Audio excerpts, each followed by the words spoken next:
Channel of Vadodara.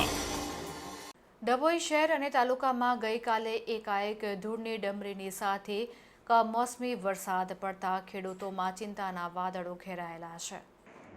વીજળીના કડાકા સાથે વરસાદ વરસ્યો હતો। હવામાન વિભાગની આગાહીને પગલે ડભોઈ નગર અને તાલુકામાં એકાએક વાતાવરણમાં પલટો જોવા મળ્યો હતો। જોરદાર પવન ફૂંકાતા રોડ ઉપર ધૂળની ડમરીઓ જોવા મળી હતી અને રોડ રસ્તા ઉપર કચરો થઈ ગયો હતો। ત્યારબાદ વરસાદ વરસવાનું ચાલુ થઈ ગયું હતું। વરસાદને કારણે રોડ રસ્તા ભીના થઈ ગયા હતા। ડભોઈ શહેર અને તાલુકા વિસ્તારોના વાતાવરણમાં પલટો જોવા મળ્યો હતો।